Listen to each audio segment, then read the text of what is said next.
A paz do Senhor, Escola Bíblica Dominical, revista da CPAD, lição de número 12, primeiro trimestre de 2024, está quase acabando o trimestre, essa é a penúltima lição e vamos entrar aqui em mais uma aula abençoada. Olha o tema desta lição, o papel da pregação no culto. Esse é um tema maravilhoso, um tema do qual eu também faço parte, eu também sou ministro da Palavra de Deus e já vou falar para você o que é que vamos ter aqui nesse vídeo, muito interessante. Ó, vamos falar sobre o principal propósito da pregação, qual é o seu principal propósito, aí vamos ver também as críticas dos dias atuais, por que hoje tem tanta mensagem de amaciar ego? Qual é a razão disso aí? Por que disso daí? A gente vai falar sobre isso, tá? Muito interessante, vou dar duas razões principais. Bom, e vamos falar também o efeito da verdadeira mensagem, tá? Tem um texto muito bom na Bíblia que mostra o efeito nas pessoas da verdadeira mensagem que Cristo pregou, né? Então vamos falar sobre isso aqui. Amém, meus irmãos? Tá muito boa essa aula, não se esqueça de deixar o seu like aí no nosso vídeo. Deus abençoe você, vai ser uma aula maravilhosa, tá bom? Eu sou o pastor Marcos André, este é o Clube da Teologia, um canal de estudos da Palavra de Deus.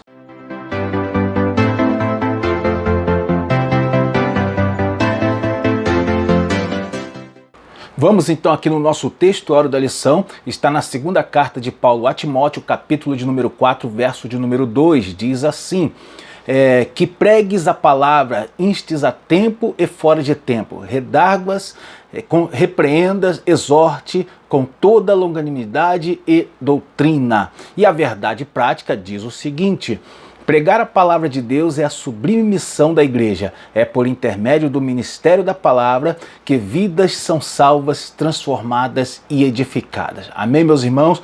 Essa lição está muito boa. Não se esqueça do que eu falei, das coisas que eu vou falar aqui nesse vídeo. Muito interessante. Eu quero falar principalmente sobre esse negócio de alguns tipos de mensagem que amacia o ego das pessoas. O porquê disso daí. Tem dois motivos fundamentais para passar para os irmãos aqui. Bom, meus irmãos, a leitura diária eu não vou passar aqui, né, obviamente. A leitura bíblica em classe é onde essa lição foi construída, está na segunda carta de Paulo a Timóteo, né?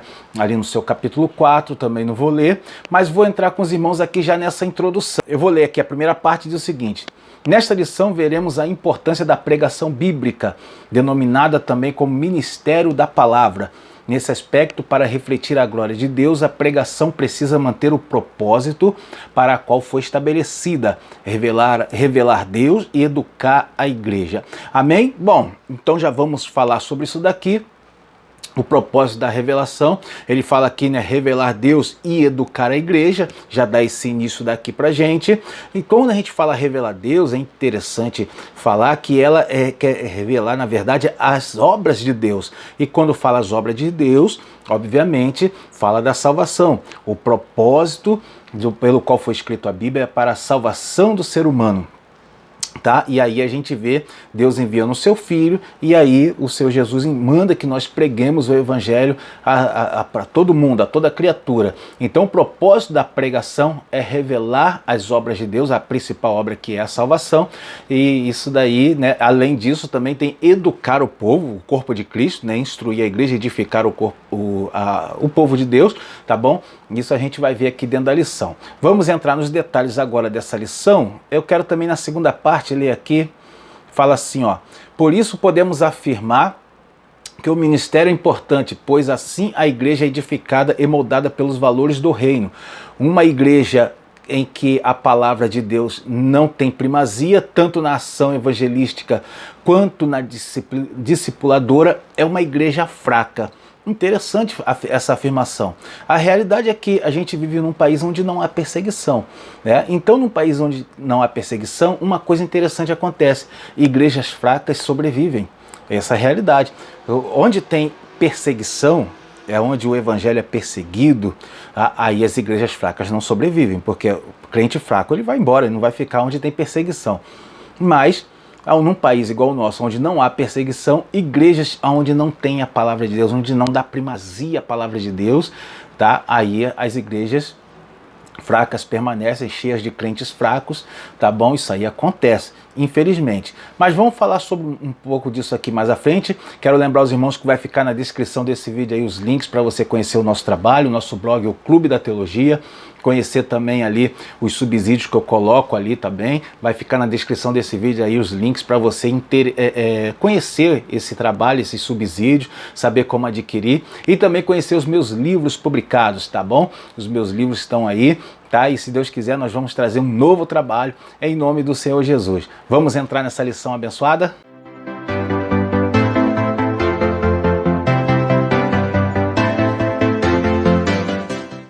Tópico 1, o tema desse tópico é Ministério da Palavra e seu propósito.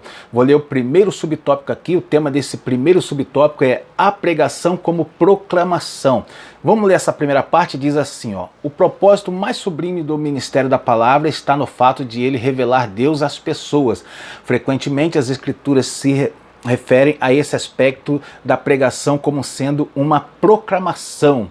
O verbo grego kelissô, traduzido como proclamar, é usado nesse sentido em vários textos do Novo Testamento. Então, quando fala proclamação, até pela aplicação desse verbo grego, quando fala sobre isso, ele mostra a proclamação do Evangelho como algo que se fala às pessoas que não conhecem a Deus. Esse é o principal fundamento, a principal característica. Anunciar o Evangelho, ou proclamar o Evangelho àqueles que não conhecem a Deus. Ou seja, sai fora do ambiente interno da igreja e passa para o ambiente externo. Essa é a ideia principal da proclamação da palavra de Deus. Então, se numa igreja você vai pregar, o foco principal é aqueles visitantes, aquelas pessoas que não conhecem ali a Deus, né? Estão visitando, tá bom? Essa é a realidade. Bom, vamos aqui já para o próximo subtópico. O tema desse subtópico o subtópico 2, né? O tema é o caso emblemático de Lídia. Está lá em Atos 16, verso 14, e tem algo interessante para falar para os irmãos sobre isso daqui. Vou ler aqui a primeira parte que diz assim, ó: enquanto Lídia ouvia a pregação feita por Paulo, o Senhor abriu-lhe o coração. A pregação foi um instrumento que Deus usou para se revelar àquela mulher. E o resultado disso foi a sua conversão. Deus é glorificado na revelação de sua palavra. Bom, meus irmãos, aqui é o seguinte, né? Vamos lá. Então, o apóstolo Paulo chega ali para pregar, não tem sinagoga, e ele vai pregar num local onde eles oravam. Então, o texto fala, nessa referência que foi passada, que Lídia, ela era serva de Deus. Então, na realidade, Lídia, Deus não se revelou a Lídia pela pregação de Paulo. Deus se revelou de outra forma. Isso aqui é importante saber. Bom, vamos lá. Primeiro vamos ler o que está escrito em Atos 16, verso 14. Diz assim, ó: e uma certa mulher chamada Lídia, vendedora de púrpura da cidade de Tiatira, e que servia a Deus, os ouvia. E o Senhor lhe abriu o coração para que estivesse atenta ao que Paulo dizia. Então aqui, Deus abriu o coração de Lídia e ela ficou atenta ao que Paulo dizia. E aí, foi aí que ela se converte. Mas não foi uma revelação de Deus para ela, porque ela já era serva de Deus. Ela se converte pela revelação da palavra de Paulo. Então, o que Paulo pregava? Isso aqui é importante saber. O que Paulo pregou para aquela mulher? Ora, Paulo pregou o que ele pregava em todo lugar. Ele pregava Jesus Cristo. Ele pregou sobre as obras de Cristo, sobre o Senhor Jesus, tá? E aí ela se converte, ela aceita Jesus. Muito legal isso daqui, a gente saber disso, aonde o propósito de Deus é revelar Jesus Cristo, tá? Ao povo, pela pregação da palavra. Bom, vamos aqui para o próximo subtópico, que é o 3. O tema desse subtópico é a pregação como instrução. Vou ler aqui a primeira parte, diz assim: as pessoas que foram alcançadas pela proclamação da palavra precisam crescer e amadurecer no evangelho, ou seja, necessitam ser discipuladas, instruídas. É significativo o fato de que o ministério de Jesus tenha o ensino como um dos fundamentos. A verdade, meus irmãos, é que Jesus ele era um ensinador por excelência. Ele era mais ensinador do que pregador. Quando você lê os textos do Novo Testamento, do Senhor Jesus ali, contando a história dele nos evangelhos, você vai ver que ele está sempre ensinando. Aonde ele chegava, os verdadeiros discípulos se assentavam para ouvir ele ensinar, tá? Então a gente vê que o propósito da pregação deve ser instruir o povo. Esse é um dos propósitos fundamentais da pregação. Eu vou ler a segunda parte, ela diz assim, ó: assim também o apóstolo Paulo gastou grande parte do seu tempo ensinando os crentes. Meus irmãos, olha só, o propósito da pregação é anunciar Jesus Cristo ao povo e ensinar a igreja. Então toda mensagem tem que ter ensinamento, tem que ter uma porção bíblica nela. O povo tem que estar ali no culto e sair acrescentado da palavra, ter aprendido alguma coisa. Isso é fundamental. Então, quando você for ministrar, evite falar da sua vida demais, ficar contando histórias de fábulas, tá? Evite essas coisas. Use, sim, claro, é bom usar as ilustrações, mas sempre para exemplificar o fundamental que você vai falar. Você vai falar da Bíblia, você vai falar dos ensinamentos de Jesus, você vai falar de algo que o Espírito Santo quer passar para a igreja. Você pode usar uma ilustração, pode usar talvez até a sua própria vida, mas tem pessoas que pegam para pregar e aí querem contar o testemunho. Metade da pregação é a pessoa contando o testemunho dela, tá? Bom, cada caso é um caso, mas o fundamental é que você ensine Bíblia para o povo. Isso que está faltando em muitas pregações. Amém? Vamos para o próximo tópico. Tópico 2, o tema desse tópico é o ministério da palavra e sua importância. O primeiro subtópico aí, o tema é a edificação da igreja. Então vamos ver aqui já a importância da edificação da igreja pela palavra.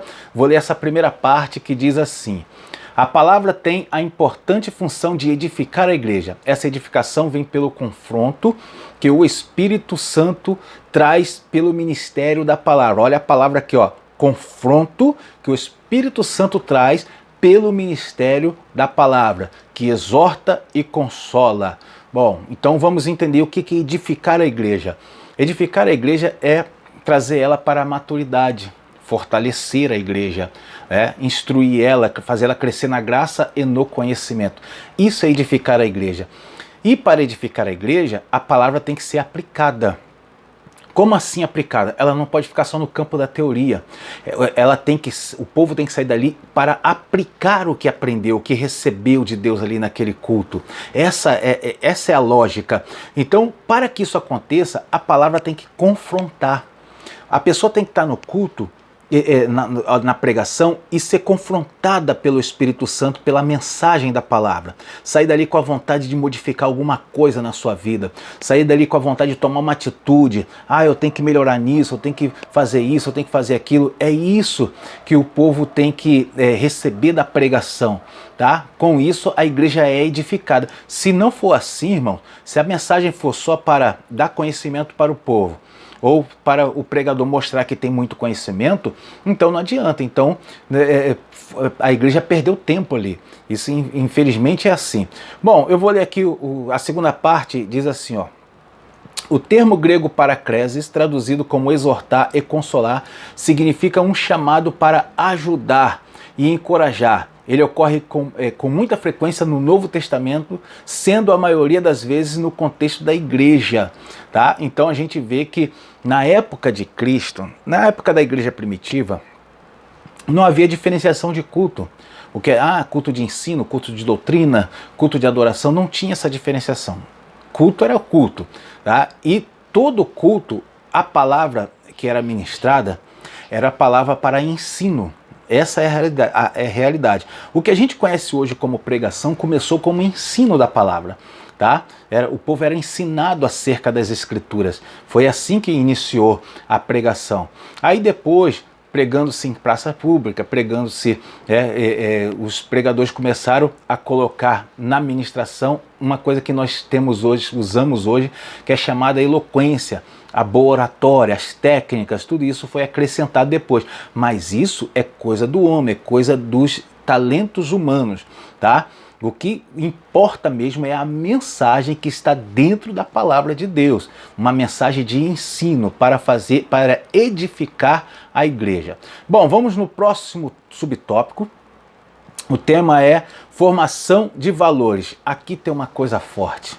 Aqui tem uma coisa que vai doer em muitas pessoas e eu vou falar isso aqui, vou tentar não perder muito tempo isso aqui, porque é assunto para falar para 2 a 3 horas de vídeo, né? Mas eu vou falar rápido aqui. Formação de valores. Vou ler essa primeira parte que diz assim: a pregação é importante instrumento para a formação de uma consciência cristã.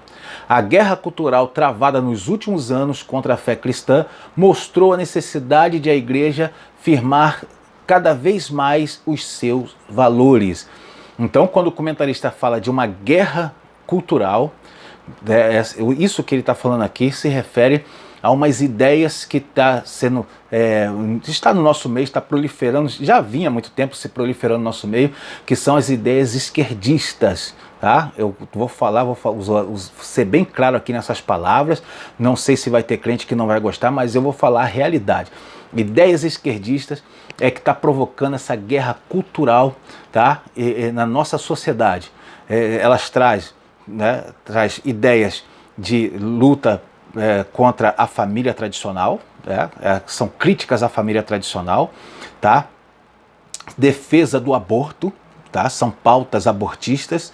Isso aí tudo traz no meio do esquerdismo, nessas ideias esquerdistas, tá? Isso aí está muito impregnado no nosso meio. Ideias feministas que vai contra, né, o patriarcado, né, a família tradicional. Irmãos, preste bastante atenção. O feminismo, ele era muito bom quando ele foi criado para ele dar, né, as mulheres lutar pelos valores, né, pelos valores das mulheres. Amém, até aí tudo bem, não tem nada demais. Mas de um tempo para cá começou, né, ali para o meio do século XX para frente, começou a entrar outro tipo de pautas no meio do feminismo, e aí virou do jeito que está aí, uma luta pelo aborto, né? Uma luta contra o patriarcado, contra a família tradicional. Isso aí está tudo no meio do feminismo hoje, infelizmente, tá, meus irmãos? Infelizmente isso está acontecendo e nós estamos nessa batalha. Eu não quero que você lute contra o esquerdismo, não é essa a ideia aqui. Eu quero que você, a lição está ensinando aqui que as pregações, as nossas mensagens dê valores ao povo. Ensina valores da Bíblia para o povo. Ensina para eles o que é a família tradicional, qual é a importância da vida do feto, qual é a importância, né, da instrução bíblica. Ensina esses valores. A pregação tem que ensinar isso. A nossa luta não é contra carne nem sangue, nem contra pautas políticas. Nossa luta é para instruir o povo na formação de valores cristãos, tá bom? Isso aqui é a realidade dessa aula. O fundamento dessa aula, você que é professor, é passar isso daqui. Vamos para o próximo subtópico 3. O tema é resistindo diante de uma cultura sem Deus. Vou ler a primeira parte, que diz assim: Jesus censurou seus discípulos, chamando-os de geração perversa, porque os viu agindo com incredulidade. A influência de uma cultura sem Deus havia atingido negativamente os que andavam com Jesus. Por sua vez, no Pentecostes, Pedro também exortou seus ouvintes a salvarem-se daquela geração perversa. Olha, meus irmãos, se o apóstolo Pedro visse como está a sociedade hoje, ele tinha elogiado a geração do tempo dele.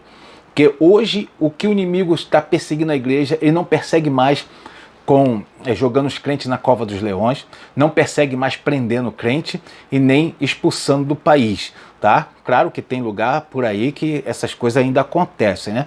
Mas no nosso país, na Europa, na América do Norte, não está acontecendo isso daqui. No mundo ocidental não está acontecendo isso daqui. A perseguição que temos hoje, tá, é uma perseguição filosófica, intelectual e cultural. Esse tipo de perseguição, ele vai contra os valores cristãos, e aí, né, a geração hoje que eu estou falando, que se Pedro visse elogiava a geração da época dele, é a geração da nossa sociedade que está cada vez mais afastada de Deus. Infelizmente, e isso aqui tem adentrado muitas igrejas, tá? E a pregação, ela visa fazer com que a igreja crie forças para resistir a essa cultura perversa dos dias atuais. Amém, meus irmãos? Vamos para o próximo tópico. Os irmãos estão vendo que o assunto aqui está sério, que o assunto aqui está forte. Se prepara para essa aula dominical aí no domingo. Tópico 3, o tema é o ministério da palavra e sua fundamentação. O subtópico 1, ele diz assim, ó, deve ser cristocêntrico. Só tem 2 subtópicos, o primeiro aqui, ó, deve ser cristocêntrico. Eu vou ler a primeira parte que diz assim: a Bíblia diz que descendo Filipe à cidade de Samaria, lhes pregava a Cristo. A pregação precisa ser cristocêntrica. Cristo é o centro da Bíblia, o centro da mensagem dos profetas. Ó, aqui uma passagem que tem: indagando que tempo ou que ocasião de tempo o Espírito de Cristo que estava neles indicava, anteriormente testificando os sofrimentos que a Cristo havia de vir e a glória que se lhes havia de seguir. Bom, isso aqui é o texto do apóstolo Pedro. Então a gente aprende aqui que o foco da mensagem é cristocêntrico. A mensagem é cristocêntrica. Hoje tem muitos temas para se pregar, né? As igrejas falam sobre família, as igrejas falam sobre casamento, fala sobre prosperidade, fala até sobre sucesso empresarial, até isso fala, sucesso no ministério, fala todo tipo de assunto. Mas todos esses temas têm que ser secundários. O tema principal é Cristo e a sua mensagem na cruz, a sua obra na cruz. Esse é o tema principal. E todos os outros devem ser secundários. Essa é a realidade. Quando você vai elaborar uma mensagem, você pega um tema e faz com que o tema da pregação, a mensagem da salvação seja secundário, você está começando a desvirtuar do propósito da pregação. Bom, vou ler aqui o segundo... tem a segunda parte e tem algo interessante, fala aqui, ó. Apolo, por exemplo, era conhecido por sua eloquência e capacidade de mostrar que o Cristo prometido nas escrituras hebraicas era Jesus de Nazaré. Muito interessante isso daqui. A gente vai ver como que Apolo pregava. Ele expunha, ele fazia uma exposição do Antigo Testamento e mostrava para o povo, para os judeus, né, que o Messias lá do Antigo Testamento é o mesmo Jesus Cristo que morreu ali na cruz do Calvário. Ele apresentava isso. E aí o povo entendia ali, até pela comunicabilidade dele, o povo entendia isso daí e aceitava Jesus como Salvador. E a partir daí a gente tem como um foco assim para os dias de hoje. É assim, uma técnica, né, para os dias de hoje. Você usa a eloquência, mas você vai principalmente expor a Bíblia, expor a palavra e mostrar para as pessoas que aquele Jesus que está na Bíblia, no Novo Testamento, é o mesmo Jesus que está é o Messias que está sendo prometido no Antigo Testamento, é o mesmo, e você vai passar isso para o povo, e vai passar também para o povo que ele está vivo, que ele está na igreja e que em breve ele vai voltar. Esse aí é o foco da mensagem. Isso aí é uma mensagem cristocêntrica para a igreja. Amém, meus irmãos? Grava bem isso daí, porque quando você for ministrar a palavra, você tem que ter esses fundamentos na sua mente. Vamos para o último subtópico aqui. O tema deve ser bíblico. Então, né, vamos ver que a pregação deve ser bíblica. Bom, vamos lá. Vou ler a primeira parte, diz assim, ó. Vivemos em um tempo em que a pregação em muitos espaços virou um modismo. Parece que temos pregadores em demasia, mas que se passa por pregação na maioria das vezes não é. É interessante, né? A gente está falando aqui de muitas igrejas hoje que não pregam, não tem uma mensagem cristocêntrica, tem uma pregação rasa, uma pregação superficial, tem muito pregador superficial, tem pregador para massagear, né, o ego do povo, tem muito pregador para encher a igreja com promessas infundadas que a Bíblia não promete, tá? Tipo aquela pregação só de vitória, vitória, vitória, e a Bíblia não fala isso, tá? E muitos pregadores fazem isso, com o objetivo de encher a igreja. Isso aí, eu vou falar aqui na próxima parte, para os irmãos entenderem do que eu estou dizendo. Diz assim, ó, contudo não são pregações de verdade, porque não há nelas uma exposição de um conteúdo bíblico. A ênfase está na performance, forma o modo de se exibir a temática a ser abordada. O objetivo quase sempre é financeiro. Lembra que eu falei no início do vídeo que eu ia dizer as duas razões fundamentais pelo qual algumas igrejas pregam essa mensagem de autoajuda, de amassagear o ego das pessoas, tá? Sabe qual é a ideia aqui fundamental? Quais são os dois principais motivos? Um deles é esse que falou, foco financeiro. Ou seja, se você prega uma palavra que vai massagear o ego das pessoas, que vai falar de autoajuda, as pessoas vão se sentir bem ali naquele culto, naquela mensagem, e vai cada vez encher mais. Se você pregar assuntos como inferno, pecado, prisão, compromisso com Deus, aí esse tipo de assunto não atrai pessoas e as pessoas esvaziam os cultos. Então, por que muita gente prega esse tipo de mensagem que não é cristocêntrica, mensagem para massagear ego?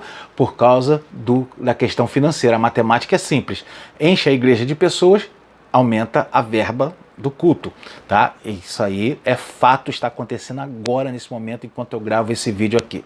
Outra coisa, esse é um motivo. Vamos falar do segundo motivo. O segundo motivo é um sucesso pessoal. A pessoa quer culto lotado, igreja cheia. Então ele vai chamar pregadores que não batem, que não batem muito contra o pecado. Pregadores que é mais aquela autoajuda, né? Aquela palavra de prosperidade, palavra de vitória, né? Palavra de triunfalismo. Vão chamar pregadores desse tipo, por quê? Porque eles querem que a igreja encha para demonstrar um sucesso pessoal. Para eles, a visão de sucesso é a igreja lotada. Meus irmãos, vamos lá então. Para a gente fechar aqui, eu vou falar a pregação, tá? A pregação que o resultado da verdadeira pregação. É isso aqui que eu vou dizer. Isso aí está lá no Evangelho de João, capítulo de número 6, você talvez já tenha lido bastante isso aí, fala do duro discurso de Jesus. Ele começa um discurso duro, um discurso forte. Eu vou ler só, e olha o efeito dessa mensagem. João 6, verso 60, diz assim: muitos, pois, dos seus discípulos, ouvindo isto, disseram, duro é este discurso, quem o pode ouvir? Tá? Então Jesus bateu forte naquela ocasião. Jesus entrou com palavras falando que eles estavam ali só por causa da comida que Jesus tinha multiplicado, que o coração deles estava longe. E Jesus começou a falar, falou que quem não come da minha carne não tem parte comigo, quem não bebe do meu sangue não tem parte comigo. Jesus deu ali de marreta na cabeça deles, e aí eles começaram, e olha o que aconteceu logo em seguida, olha o que diz, ó. Desde então, muitos dos seus discípulos tornaram atrás e já não andavam com ele. Isso aí é João 6, verso 66. Os discípulos dele começaram a sair. Todos aqueles discípulos começaram a sair. Só sobrou, sabe quem? Os 12. Tá? Então a gente vai ver que a mensagem verdadeira de confronto, a mensagem mesmo contra o pecado, essa mensagem, ela afasta quem não quer nada com Deus, mas ela também reúne os fiéis. Olha o que diz em João capítulo 6, verso 67 e o 68.